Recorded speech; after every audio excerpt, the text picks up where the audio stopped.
Hello दोस्तों, स्वागत है आपका त्रिनेत्रा पीसीएस के इनिशिएटिव लेट्स अनलर्न में। और आज का हमारा टॉपिक है trade tariffs by the US and the possibilities of a trade war. तो जैसा कि आप सब जानते हैं कि 2025 जो है वो इंडियन ट्रेड के लिए थोड़ा मुश्किल साल रहा है, खास करके अगर हम यूएस यानी यूनाइटेड स्टेट्स के साथ अपने ट्रेड की बात करते हैं तो हमें काफी उतार चढ़ाव जो हैं वो देखने को मिले हैं। खास करके उसका जो रीजन है वो है टैरिफ्स। अब समझते हैं कि ये टैरिफ्स आखिर होते क्या हैं। तो इसको एक आसान शब्द में अगर समझते हैं तो मान लीजिए आप और आपका दोस्त दो प्लेयर्स हैं मार्केट में, और आप दोनों के पास कुछ सामान है। कुछ ऐसे सामान है जो आपके दोस्त के पास हैं जो आपके यहाँ नहीं मिलते हैं, और कुछ ऐसे सामान है जो आपके पास हैं जो आपके दोस्त के यहाँ नहीं मिलते हैं। लेकिन आपका दोस्त जो है वो काफी अमीर है, काफी रिच है, काफी डेवलप्ड है। तो आप क्या करते हैं कि अपने सामान को थोड़े कम प्राइस पे बेचते हैं और अपने दोस्त का सामान जो आपके यहाँ आ रहा है उस पे थोड़ा टैरिफ्स लगा देते हैं, उस पे थोड़ा टैक्स लगा देते हैं। तो इससे क्या होता है कि आपके यहाँ जो लोग रहते हैं उनके लिए आपके दोस्त के यहाँ से जो सामान आ रहा है वो महंगा हो जाता है, और वहां जो लोग रहते हैं उनके लिए आपका जो सामान जाता है वो सस्ता हो जाता है। तो अब आपका दोस्त जो है, मान लेते हैं आपको किसी बात को लेकर के आप दोनों के बीच में बहस हो जाती है और आपका दोस्त डिसाइड करता है कि नहीं, अब हम भी तुम्हारे टैक्स पे और तुम्हारा जो सामान है उस पर टैक्स लगाएंगे, और वो आपके ऊपर टैरिफ्स लगा देता है। और ये जो टैरिफ्स हैं यही अभी यूनाइटेड स्टेट्स है जो इंडिया पर लगा रहा है, क्योंकि यूनाइटेड स्टेट्स के हिसाब से इंडिया कुछ ऐसी चीजें कर रहा है जो यूनाइटेड स्टेट्स को पसंद नहीं आ रहा है। तो अब हम समझते हैं कि ऐसी क्या चीजें हैं जिनके कारण जो यूएस है वो इंडिया पर टैक्सेस लगा रहा है, टैरिफ्स लगा रहा है। क्या टैरिफ्स लगे हैं, क्या रीजंस हैं इन टैरिफ्स के, क्या ये लीगल हैं, इलीगल हैं, इनका कोई सोल्यूशन मैकेनिज्म है, नहीं है, इन सब चीजों को हम इस वीडियो में समझते हैं। तो स्वागत करती हूं मैं आपका। अब पहली बात तो हम समझते हैं कि ये जो टैरिफ्स लगे हैं इनका टाइमलाइन क्या है। तो सबसे पहले तो 1 अगस्त से 27 अगस्त इसी साल की बात है कि यूएस ने पहले 25% का टैरिफ लगाया और उसके बाद फिर एडिशनल 25% का टैरिफ लगाया इंडियन गुड्स पे, जिससे कि हमारा टोटल टैरिफ जो है वो 50% पर हो गया है। यानी किसी सामान का अगर प्राइस 100 रुपीज था यूएस में, तो अब अगर इंडियन एक्सपोर्टर्स उस चीज को वहां भेजते हैं तो उनको 150 रुपए में भेजना होगा, बेचना होगा। फिर यूएस ने अगस्त में ही, या फिर हम कह सकते हैं कि एनालिसिस ने हमें ये बताया कि इससे यूएस डॉलर्स यानी यूएस में जो एक्सपोर्ट्स हो रहे हैं उसको भी बहुत सारा नुकसान होगा। लेकिन फिर अक्टूबर 30 को हम देखते हैं कि US grants 6 months waiver for India as per the Chabahar port. तो जो चाबहार पोर्ट है हमारा ईरान में, इसको लेकर के यूएस ने हमें 6 महीने का जो वेवर है वो दिया है कि अगर आप 6 महीने तक अगले 6 महीने आप चाबहार पोर्ट में एंगेजमेंट करना चाहते हैं तो आप कर सकते हैं। लेकिन अब सवाल ये उठता है कि चाबहार पोर्ट को लेकर के हमको वेवर्स क्यों मिले हैं और ईरान को लेकर के हम पर टैरिफ्स क्यों लगाए जा रहे थे। अब इस चीज को हमको समझना होगा कि यूएस और ईरान प्रेजेंट में अगर देखें तो उनका 36 का आंकड़ा चल रहा है, अगर हम जियोपॉलिटिकली इस चीज को समझें तो। क्योंकि एज पर यूएस ईरान जो है वो न्यूक्लियर पावर डेवलप कर रहा है, न्यूक्लियर टेस्टिंग कर रहा है, जो कि ईरान यूएस को पसंद नहीं है, और ईरान जो है वो झुकने को तैयार नहीं है। तो जो भी कंट्रीज यूएस के साथ ईरान के साथ एंगेज करती हैं वहां पर यूएस जो है वो सैंक्शंस लगाता है, टैरिफ्स लगाता है। सैंक्शन भी एक तरीके का रेस्ट्रिक्शन ही है, उसमें अलग अलग चीजें आती हैं और उसी का एक पार्ट जो है वो टैरिफ कहलाता है। तो अब ये जो चाबहार पोर्ट है ये इंडिया के लिए स्ट्रेटेजिकली बहुत ही ज्यादा इम्पोर्टेंट है। तो अब कैसे इम्पोर्टेंट है, तो इसकी लोकेशन जो है वो बहुत ज्यादा इम्पोर्टेंट है। मान लेते हैं कि ये हमारा ईरान है, यहाँ इससे बॉर्डरिंग पाकिस्तान है, और ये हमारा इंडिया है। तो ईरान में यहाँ पर लाई करता है हमारा चाबहार पोर्ट।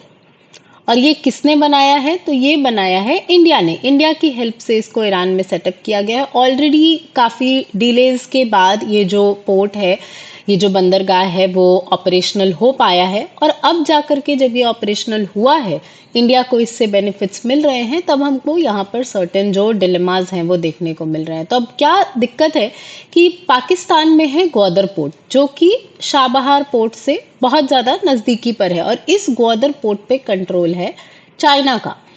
और पाकिस्तान के थ्रू अब हमको सेंट्रल एशियन रीजन जो है, जो कजाकिस्तान, तजिकिस्तान, तुर्कमेनिस्तान वाली कंट्रीज हैं, वहां पर हमको एक्सेस नहीं मिलेगा। तो ये जो चाबहार पोर्ट है, ये इंडिया के लिए एक गेटवे है to the central Asian republics या सेंट्रल एशियन रीजन। और यही रीजन है कि शाबहार पोर्ट स्ट्रेटेजिकली इंडिया के लिए बहुत ज़्यादा इंपॉर्टेंट है, और यूएस को भी पता है कि चाइना को काउंटर करना कितना ज़रूरी है, इसीलिए ये जो 6 मंथ का हमको वेवर है वो दिया गया है।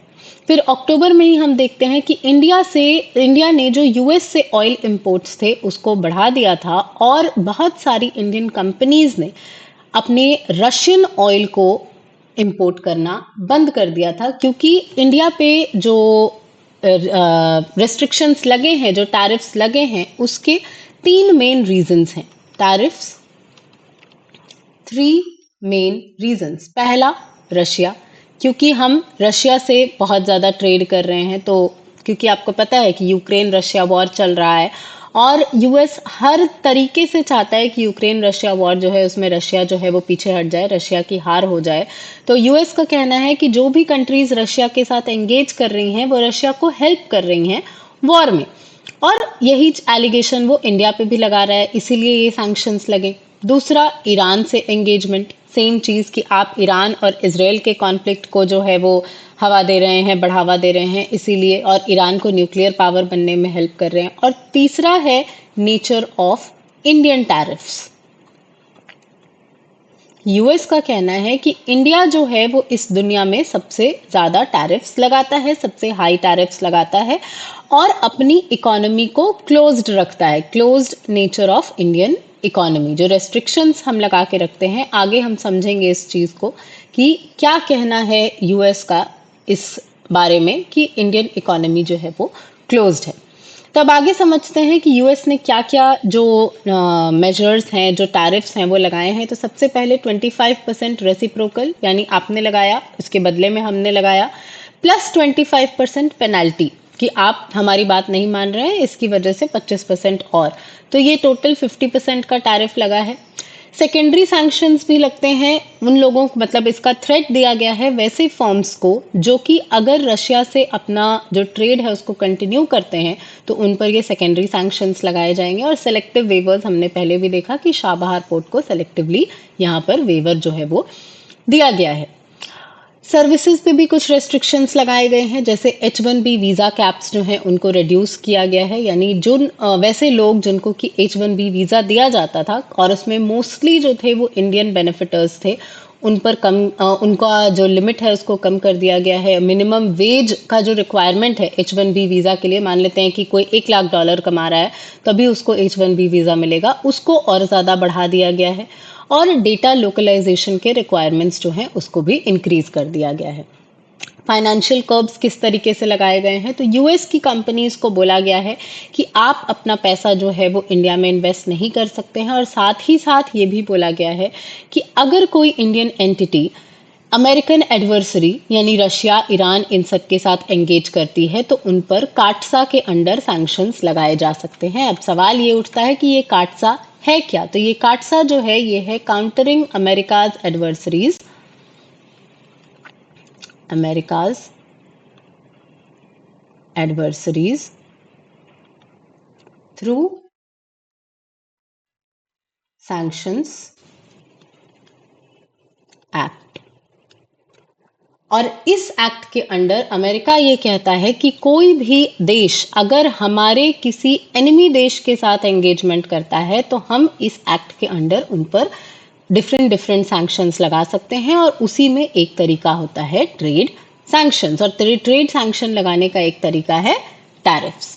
अब क्या ये सब में डब्ल्यूटीओ कुछ नहीं कर सकता है? डब्ल्यूटीओ का कोई रोल नहीं आता है, क्योंकि डब्ल्यूटीओ जो है वो फ्री ट्रेड को, मल्टीलैटरलिज्म, इन सब चीज़ों को प्रमोट करता है।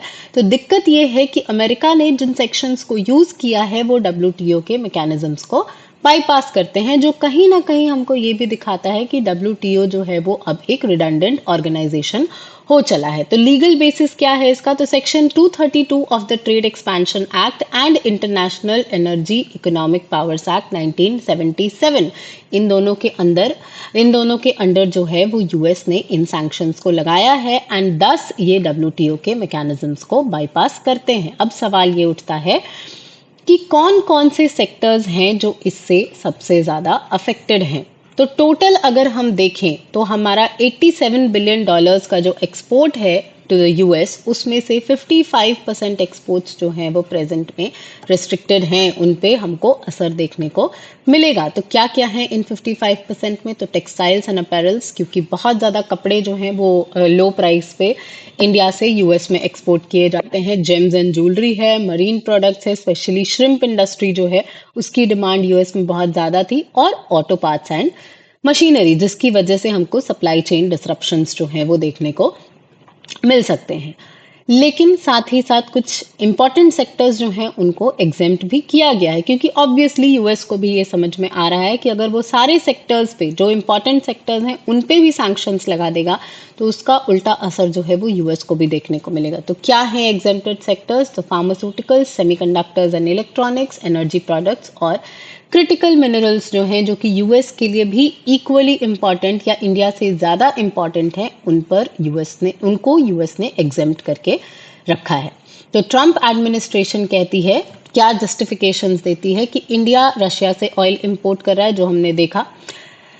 उसके बाद 45 बिलियन डॉलर्स का ट्रेड डेफिसिट एग्जिस्ट करता है इंडिया और यूएसए के बीच में। और इन मतलब अगर हम देखें तो यूएसए इंडिया का लार्जेस्ट ट्रेडिंग पार्टनर था, अगर हम गुड्स और सर्विसेज दोनों को इंक्लूड कर देते हैं, और one of the few countries है यूएसए जिसके साथ इंडिया का ट्रेड सरप्लस होता था, वरना मोस्टली कंट्रीज के साथ इंडिया जो है वो ट्रेड डेफिसिट में रहता है। तो ऑब्वियस सी बात है कि यूएस इसके यहाँ पर रिटेलिएट करेगा। ये हम इस चीज से समझ सकते हैं कि जब इंडिया और चाइना के बीच में ट्रेड डेफिसिट होता है तो इंडिया भी कोशिश करता है कि उस ट्रेड डेफिसिट को हम कैसे कम करें। तो सिमिलर प्रैक्टिसेस जो हैं वो यहाँ पर यूएस की तरफ से हमको देखने को मिल रही हैं।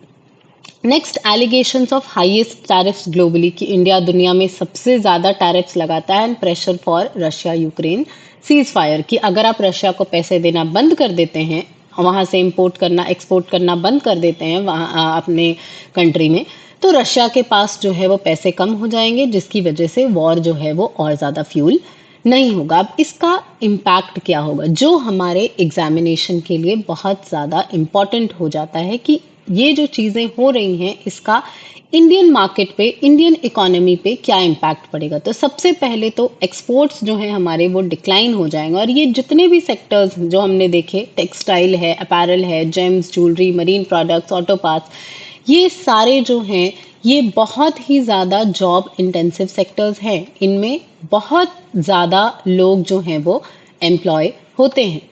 तो अब जाहिर सी बात है कि अगर इन सेक्टर्स को लॉस होगा तो यहाँ पर हमको अनएम्प्लॉयमेंट जो है वो देखने को मिलेगी, और साथ ही साथ प्राइस कॉम्पिटिटिवनेस जो हमको मिलती है उस मार्केट में, कि जैसे हमने एक्सप्लेन किया कि जो प्रोडक्ट पहले 100 रुपए का था आज वो 150 रुपए का हो चला है, तो हमारे पास जो प्राइस कॉम्पिटिटिवनेस थी वो भी कम होती हुई नजर आ रही है। ऑर्डर कैंसिलेशंस हो सकते हैं जिसकी वजह से सडन लॉसेस जो हैं वो हमको देखने को मिल सकते हैं।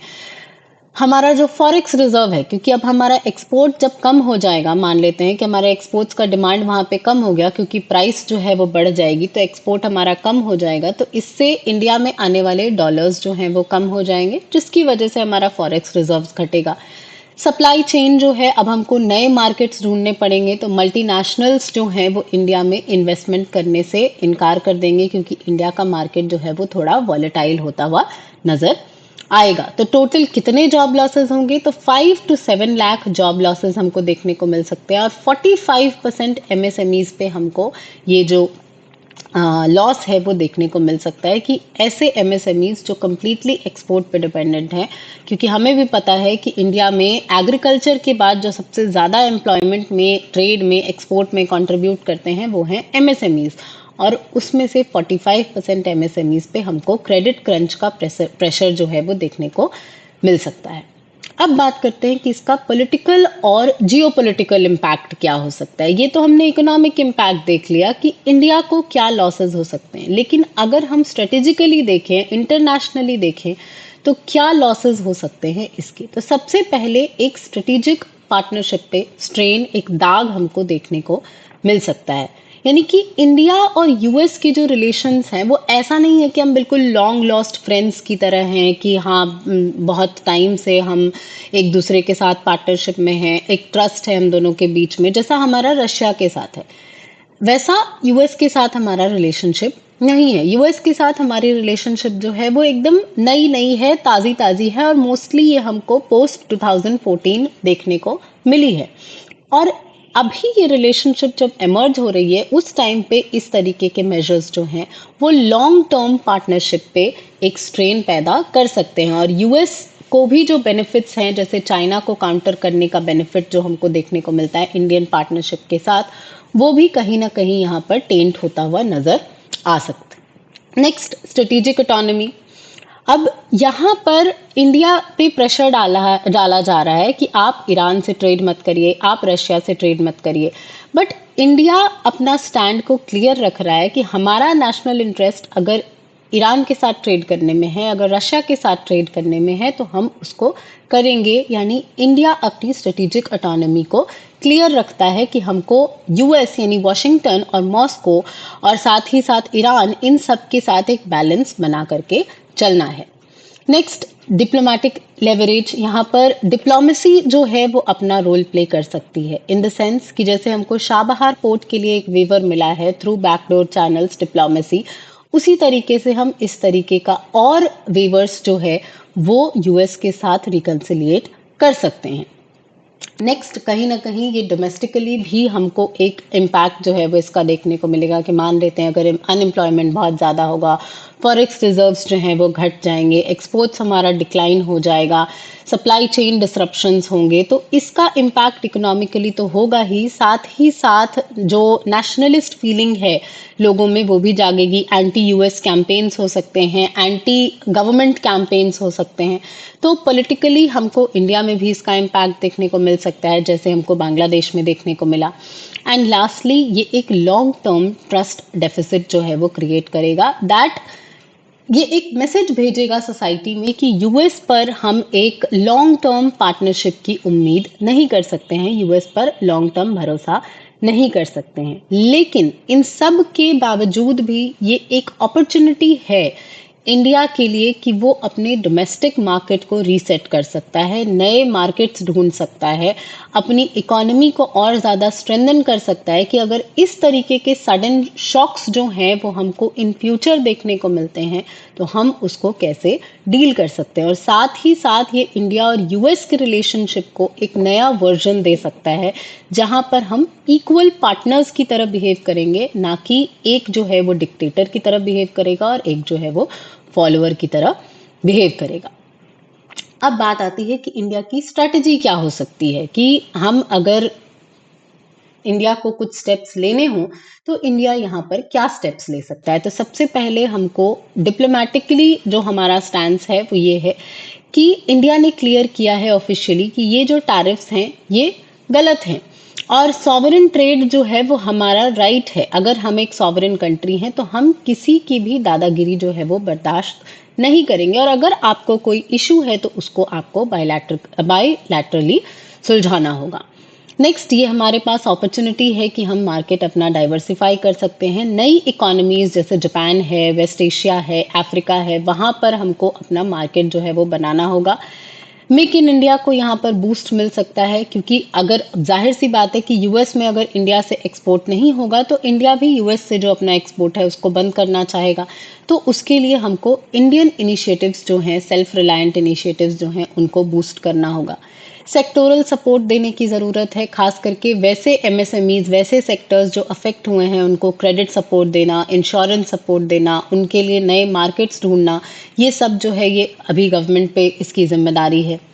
हमको स्ट्रेटेजिक हेजिंग करनी होगी, यानी कि यूएस की डोमिनेंस को कम करने के लिए हमको एंटी यूएस जो कंट्रीज हैं, या जो आप कह सकते हैं कि जिनके जो अफेक्टेड कंट्रीज हैं, जैसे कि ब्राजील हो गया, मेक्सिको हो गया, चाइना हो गया, उन सब के साथ हमको यहाँ पर एक पार्टनरशिप बनानी होगी। ब्रिक्स जो है हमारा, इसको और ज़्यादा एक्सपैंड करना होगा और ऑल्टरनेटिव मार्केट्स ढूंढने होंगे।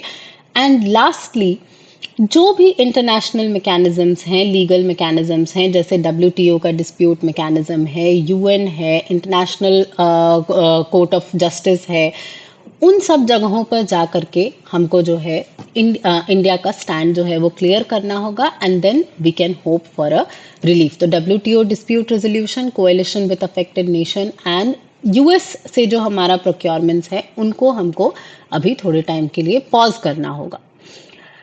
Trump hints at a possible deal reducing tariffs to 15%. India remains pragmatically engaged, balancing diplomacy with economic resilience. तो ट्रम्प भी ऑब्वियसली नहीं चाहते हैं कि इंडिया के साथ जो उनकी पार्टनरशिप है वो इतनी आसानी से खराब हो जाए, क्योंकि उनको भी पता है कि अगर इंडो पैसिफिक रीजन में उनको अपना कंट्रोल जो है उसको बना करके रखना है, उनको चाइना का इन्फ्लुएंस जो है उसको कम करना है, तो इंडिया की बहुत ज्यादा आवश्यकता जो है वो उनको पड़ेगी, अनलेस एंड अनटिल वो चाइना के साथ कोलैबोरेट करते हैं, जो कि हमको नियर फ्यूचर में होता हुआ नजर नहीं आ रहा है, except for a few occasions जो हमने अभी रिसेंटली देखे हैं, जैसे यूएस प्रेसिडेंट और चाइनीज प्रेसिडेंट की जो बातचीत अभी हाल फिलहाल में हुई थी, लेकिन कोई सब्सटैंशियल रिजल्ट हमको उसका देखने को नहीं मिलता है।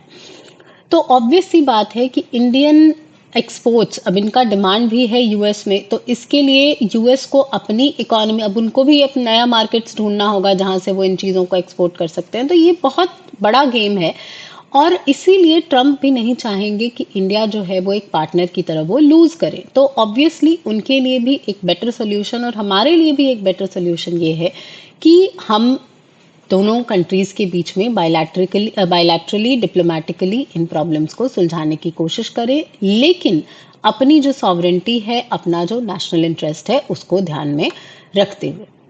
अब मान लेते हैं कि दोनों कंट्रीज जो हैं वो आपस में एक दूसरे की बात नहीं सुनती हैं, कि ये जो डिप्लोमेसी है, सारा का सारा बायलैटरल टॉक्स जो है वो फेल हो जाता है। वैसे सिनेरियो में क्या होता है, क्योंकि हमने देखा है कि ट्रम्प जो है वो सिर्फ इंडिया ही नहीं, मल्टीपल कंट्रीज पे इस तरीके के सैंक्शंस जो हैं वो लगा रहे हैं। तो ऐसे सिनेरियो में क्या होता है, तो ऐसा सिनेरियो अगर एस्केलेट कर जाता है, कि मान लेते हैं कि एक कंट्री सैंक्शन लगा रहा है, टैरिफ लगा रहा है, दूसरा उसके ऊपर फिर से टैरिफ लगा रहा है, तो रेसिप्रोकल टैरिफ्स, तो ऐसा सिनेरियो अगर हमको वर्ल्ड इकोनॉमी में देखने को मिलता है, तो ये एक ट्रेड वॉर का सिनेरियो हो सकता है, जिसके 3 पहलू हो सकते हैं। पहला लो इंटेंसिटी, दूसरा मीडियम इंटेंसिटी एंड तीसरा हाई इंटेंसिटी ग्लोबल वॉर। तो पहला लो इंटेंसिटी क्या है, तो tariff actions with selective penalties, both sides negotiate targeted concessions, avoid escalation, जो हमको प्रेजेंट में देखने को मिल सकता है कि अभी जो टैरिफ्स लग रहे हैं वो सेलेक्टिव पेनल्टीज के साथ लग रहे हैं, सेलेक्टिव सेक्टर्स के साथ लग रहे हैं, नेगोशिएशंस जो हैं वो चालू है, और यही हमारा मोस्ट प्रोबेबल नियर आउटकम भी है। नेक्स्ट मीडियम इंटेंसिटी है, इंडिया और बाकी सारी कंट्रीज अपना टैरिफ्स, अपना बैरियर्स लगा सकती हैं, डिफरेंट कंट्रीज अपना साइड्स चूज कर सकती हैं, ट्रेड वॉल्यूम्स जो है वो घट सकता है, एंड फाइनली हम देख सकते हैं कि यहाँ ग्लोबल इकोनॉमी जो है वो डिक्लाइन कर सकती है, global economy declines. And last is high intensity global trade war. Spillover to allied markets, widespread protectionism, coordination among affected countries की पूरा ब्लॉक बन जाएगा, जैसे हमने कोल्ड वॉर के टाइम पे देखा था कि रशियन ब्लॉक अलग हो चुका था, यूएस ब्लॉक अलग हो चुका था, दोनों के बीच में जो ट्रेड रिलेशंस थे, ये सब थे जो वो कम हो गए थे, और इसका हमको मल्टीपल इम्पैक्ट्स जो है वो अलग अलग सेक्टर्स में देखने को मिला था, जैसे कि हेल्थ सेक्टर हो गया, एम्प्लॉयमेंट सेक्टर हो गया, उसके बाद हमारा आप कह सकते हैं कि इलेक्ट्रॉनिक सेक्टर हो गया, इन सब पे हमको इसका इम्पैक्ट जो है वो देखने को मिलेगा, और ऐसा होने की प्रोबेबिलिटी जो है वो प्रेजेंट सिनेरियो में सबसे कम है। तो अब क्या हो सकता है, तो इंडिया में invoke WTO mechanisms, expedite BRICS plus trade talks and deepen SCO ties, यानी शंघाई कोऑपरेशन ऑर्गेनाइजेशन, जो कि ट्रम्प को बहुत ज्यादा पसंद नहीं आएगी ये सारी चीजें, इंडिया वो चीजें कर सकता है। Trump signals similar actions against China, Brazil, amplifying broader trade war threat and fragmenting global trade norms. अब अगर ये ट्रेड वॉर होता है तो इसका ग्लोबल कॉन्सिक्वेंसेस क्या हो सकता है? तो ग्लोबल जीडीपी जो है वो 0.5 से 1% तक घट जाएगी, जो कि ये आईएमएफ का प्रोजेक्शन है।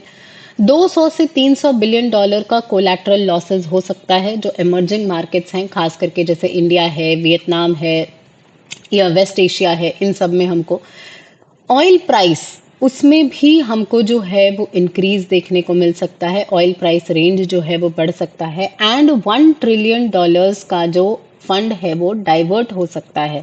जैसे अभी हम क्लाइमेट चेंज को फाइनेंस करने के लिए, एडाप्टेशन के लिए, मिटिगेशन के लिए जो फंड्स ढूंढ रहे हैं, जो फंड्स यूज कर रहे हैं, वो डाइवर्ट हो जाएंगे टुवर्ड्स ट्रेड वॉर्स।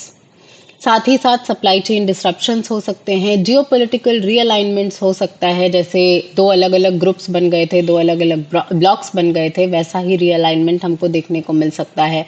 और डब्ल्यूटीओ या जो भी ये इंटरनेशनल ऑर्गेनाइजेशंस हैं, आईएमएफ हो गया, डब्ल्यूटीओ हो गया, वर्ल्ड बैंक हो गया, इन सब का इरोजन जो है वो हमको देखने को मिल सकता है, क्योंकि ऑब्वियसली अगर किसी एक कंट्री का दादागिरी चल रहा है, उनकी हेजेमनी चल रही है, तो इन सब ऑर्गेनाइजेशंस का कोई भी लेना देना या कोई भी जरूरत नहीं है। और इसका सबसे ज्यादा इम्पैक्ट जो होगा वो होगा लीस्ट डेवलप्ड कंट्रीज पर, जिनको हम एलडीसीज कहते हैं, लीस्ट डेवलप्ड कंट्रीज, जैसे अफ्रीकन कंट्रीज हो गया और ग्लोबल साउथ। इस पर हमको मैक्सिमम नेगेटिव इम्पैक्ट देखने को मिलेगा। और साथ ही साथ जो हमारा वॉर है towards poverty, towards climate change, उन सब में भी ये हमको अफेक्ट करता हुआ नजर आएगा। और जो हमारा एसडीजीज है, जिनको हमको अचीव करना है अप टू 2030, उसकी भी प्रोग्रेस जो है वो डिक्लाइन होती हुई नजर आएगी, क्योंकि सारी कंट्रीज अगर प्रोटेक्शनिज्म पे फोकस करने लगेंगी, सिर्फ और सिर्फ अपनी इकोनॉमी पे फोकस करने लगेंगी, तो ग्लोबल लेवल पे इनइक्वालिटीज जो है वो बढ़ जाएंगी और इंक्लूसिवनेस जो है वो घट जाएगी। लास्टली, अब वे फॉरवर्ड क्या हो सकता है हमारा? तो इमीडिएट एक्शंस, शॉर्ट टर्म या मीडियम टर्म एक्शंस हम क्या ले सकते हैं, और लॉन्ग टर्म स्ट्रैटेजी हमारी क्या होनी चाहिए? तो इमीडिएटली हमको डिप्लोमेटिक डी एस्केलेशन करना होगा। डिप्लोमेटिकली अगर मामला जो है वो बढ़ गया है तो उसको हमको डी एस्केलेट करना होगा। टेम्पररी एग्जेम्पशंस हमको सीख करने होंगे कि लॉन्ग टर्म सोल्यूशन ठीक है हम बात करके सुलझाएंगे, लेकिन टेम्पररीली अभी जो सीज फायर जैसे वॉर में लगाते हैं उस तरीके से एक सीज फायर करना होगा, और एक्सपोर्टर रिलीफ जो है वो प्रोवाइड करना होगा। मीडियम टर्म स्ट्रैटेजी हमारी क्या हो सकती है? तो हमें हमारे यानी आने वाले 4-5 सालों में हम क्या कर सकते हैं? तो हमें न्यू मार्केट्स की खोज करनी होगी, जैसे आसियान हो गया, अफ्रीका हो गया, ईयू हो गया। अपने डोमेस्टिक सप्लाई चेन्स को मजबूत करना होगा और डब्ल्यूटीओ के काउंटर मेजर्स को यूज करना होगा। एंड लॉन्ग टर्म स्ट्रैटेजी यानी अगले 10-15 साल में हम क्या कर सकते हैं? तो क्वालिटी अपग्रेडेशन, जो हमारे इंडस्ट्रीज हैं उनका क्वालिटी अपग्रेड करना होगा, टेक अडॉप्शन करना होगा, स्ट्रेटेजिक एनर्जी पार्टनरशिप्स हमको बिल्ड करनी होगी, जैसे फ्रांस के साथ हो गया, चाइना के साथ हो गया, ब्राजील के साथ हो गया, और अपना वैल्यू चेन जो है उसको और ज़्यादा मजबूत करना होगा कि कोई भी कंट्री हमको इस वैल्यू चेन से हटा ना सके। तो लास्टली जो जीटीआरआई है, ग्लोबल ट्रेड रिसर्च इंस्टीट्यूट, उन्होंने 3 स्टेप प्लान दिया है जिससे कि इंडिया जो ट्रेड टैरिफ्स हैं या जो यूएस के टैरिफ्स हैं उनको काउंटर कर सकता है। सबसे पहला है stop importing oil from sanction Russian companies. 2 companies हैं, रॉजनेफ्ट और लुक ऑयल, इन पर यूएस ने सबसे ज्यादा सैंक्शंस लगाए हैं। और अगर हम इन कंट्रीज या इन कंपनीज से ऑयल इंपोर्ट करते हैं तो हम पर भी सैंक्शंस लग सकते हैं, जो कि सेकेंडरी सैंक्शंस हैं। तो रिलायंस इंडस्ट्रीज, जो कि सबसे बड़ी ऑयल इंपोर्टर है इंडिया में, उन्होंने इन कंपनीज से बंद कर दिया है ऑयल लेना। Seek removal of extra 25% Russian oil tariff, की जो एक्स्ट्रा टैरिफ लगाया गया है, जो पेनल्टी लगाई गई है, उसको हमको हटा दीजिए। और हमको अपने नेगोशिएशंस को रीस्टार्ट करना होगा ताकि 15% का जो एवरेज टैरिफ है वहां पर हम पहुंच सकें। और साथ ही साथ एक और जो इम्पोर्टेंट चीज है वो ये है कि अपनी इकोनॉमी को भी हमको एग्जामिन करना होगा। एग्जामिन ओन इकोनॉमी कि हमने जो टैरिफ्स लगाए हैं वो किस हद तक वैलिड हैं या इनवैलिड हैं। जैसे जो अगर यूएस की जो लग्जरी कार्स हैं इंडिया में जितना उनका प्राइस नहीं होता है उससे दुगनी प्राइस पे वो मिलते हैं, जैसे टेस्ला हो गया, मर्सिडीज हो गया, बीएमडब्ल्यू हो गया। क्यों? क्योंकि उन पे टैरिफ्स बहुत ज़्यादा लगते हैं। हमारा लॉजिक ठीक है कि हमको जो है वो लोकल जो मैन्युफैक्चरर्स हैं, लोकल जो कंपनीज हैं उनको बूस्ट करना होगा, लेकिन बूस्ट करने की एक लिमिट होती है। आप बूस्ट इस हद तक नहीं कर सकते हैं कि इंडियन कंज्यूमर्स जो हैं उनके पास चॉइस खत्म हो जाए। तो अपनी खुद की इकोनॉमी को भी हमको री एग्जामिन करने की ज़रूरत है। तो लास्टली हमको अपनी स्ट्रेटेजिक ऑटोनॉमी जो है वो अपने हाथ में रखनी होगी, हमारा ट्रेड डाइवर्सिफिकेशन करना होगा और हमारी इकोनॉमी को ये जो एक्सटर्नल शॉक्स हैं उनसे रेजिलिएंट बनाना होगा।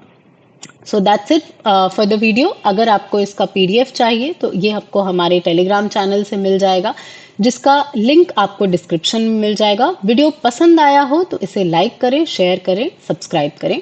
Thank you.